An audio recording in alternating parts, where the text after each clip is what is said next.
Kembali lagi bersama saya Selina Joni. Di sini sharing insight yang ke pertemuan 7 dan 8. Nah, sebelumnya saya mau ingatkan kembali juga bahwa di sini saya masih proses belajar, sama-sama belajar. Jadi ketika mungkin ada salah kata ataupun mungkin ada beberapa teori yang saya sampaikan, perkataan yang saya sampaikan tidak sesuai dengan teori yang sebenarnya atau apapun itu, saya mohon maaf karena saya juga masih belajar ya teman-teman. Nah, di pertemuan 7-8 kemarin itu masih offline dengan Kak Mira juga. Nah, di pertemuan ke 7 itu konseling humanistik. Nah, sebelumnya itu kita masuk, lalu sebelum kita mulai kelas kita pemanasan dulu. Nah, pemanasannya itu kita mengingat kembali beberapa pendekatan yang sudah kita belajar di semester sebelumnya, seperti pendekatan behavioral, kognitif. Nah, di situ kita disuruh buat siapa nih yang masih ingat VIPA tuh strategnya nih. Terus itu kan mungkin beberapa masih samar-samar diingatan itu karena itu udah lama, udah lumayan nggak terlalu lama juga sih, semester 1 atau semester 2 kemarin baru belajar gitu, dan sekarang kita semester 3 gitu. Jadi sebelum kelas itu kita ingat kembali tuh kalau kognitif soal apa sih, behavioral soal apa sih, berfokus sama manusia yang gimana sih, manusia yang sehat dipandang oleh behavioral sama kognitif tuh gimana sih gitu. Jadi kita mengingat kembali. Lalu setelah itu kita membahas tentang pendekatan Gestalt, salah satu di konseling humanistik. Nah, dimana katanya Gestalt itu membantu konseling untuk melihat masalahnya dengan berbagai sudut pandangnya gitu. Dalam artian kayak, jadi kita bukan mengajarkan sih, kita membantu si konseling ini untuk melihat masalahnya itu tidak hanya dari sudut pandangnya sendiri, tapi dari berbagai sudut pandang, sehingga nantinya ketika dia memiliki masalah, dia tidak langsung menyimpulkan dengan sudut pandangnya sendiri, tapi dengan berbagai sudut pandang. Bukan berarti sudut pandang si konselor ini salah, tapi juga belum tentu benar gitu.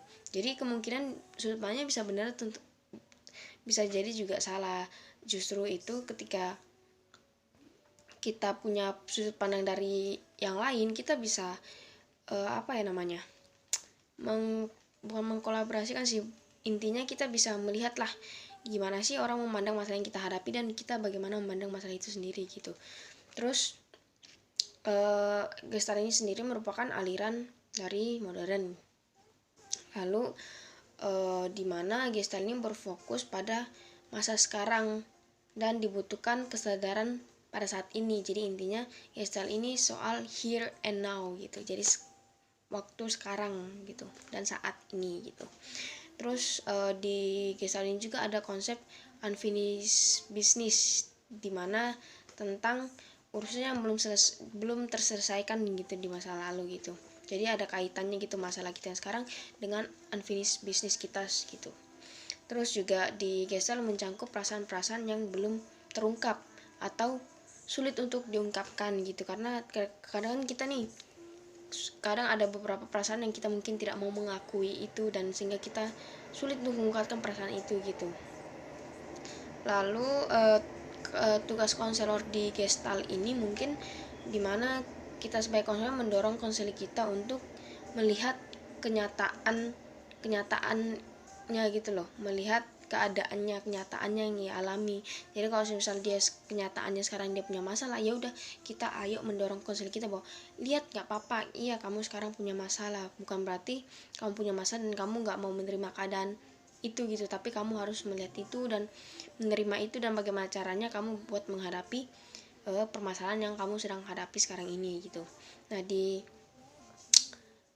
Gestalt ada beberapa teknik yang salah satunya tuh di Gestalt tuh berfokus yang sangat penting tuh kata dan bahasanya, karena dimana ketika kita sebagai konselor kita harus memilih kata-kata yang baik.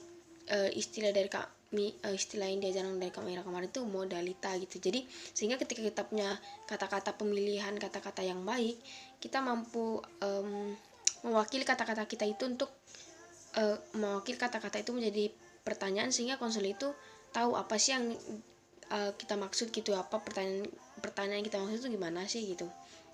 Nah terus teknik di KISTA tuh ada teknik kursi kosong, dimana kayak melihat pribadi kita sendiri gitu. Terus juga ada teknik bermain peran gitu, itu hampir mirip dengan teknik kursi kosong ini, dimana bermain peran gitu. Terus di pertemuan awalnya itu membahas soal ada dilesi, ada distorsi, sama generalisasi. Nah kalau dilesi itu dimana kita berfokus pada suatu hal yang dianggap penting aja gitu, kalau yang kita nggak penting kita lupain gitu. Terus ada distorsi, dimana distorsi itu dua hal yang dikait-kaitkan padahal sebenarnya itu nggak ada hubungannya gitu. Terus istilah selanjutnya itu ada generalisasi, dimana generalisasi ini adalah semua hal itu dianggap sama gitu, padahal kayak mungkin anak remaja sekarang tuh kayak yang cewek itu ngomongnya semua cowok tuh sama aja. Nah itu generalisasi banget. Nah terus di pertemuan 8 itu di postmodern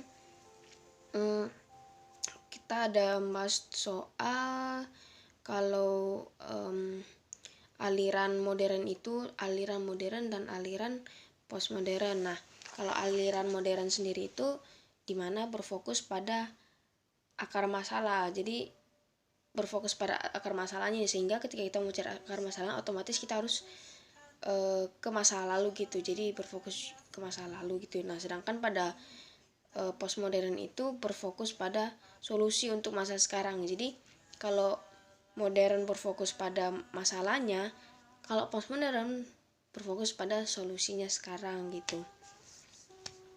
Terus kemarin juga kita belajar soal ini, sebelum melakukan konseling tuh ada namanya informed consent dan assessment awal.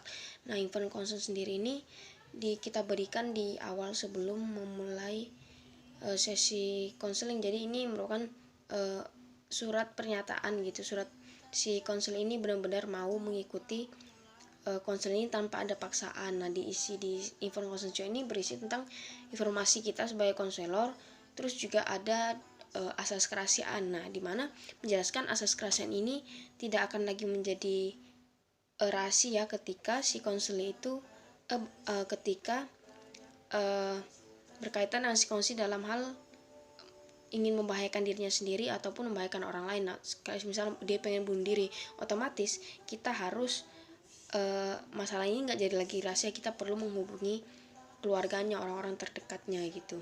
Nah kalau di asesmen awal sendiri itu isinya tuh kita memberikan masalah-masalah, permasalahan mendasar yang dialami si konseli. Jadi di situ nanti si konseli memilih beberapa kayak mungkin dia berkaitan mengalami hal yang sama, yang permasalahan di mana nih, mungkin misal lagi khawatir, stres. Nah di situ nanti kita sebagai konseli bisa punya gambaran sedikit si konseli kita itu kenapa sih gitu. Nah mungkin itu sharing insight untuk pertemuan 7 dan 8 ini. Terima kasih buat teman-teman yang sudah menonton. Sampai ketemu di video selanjutnya.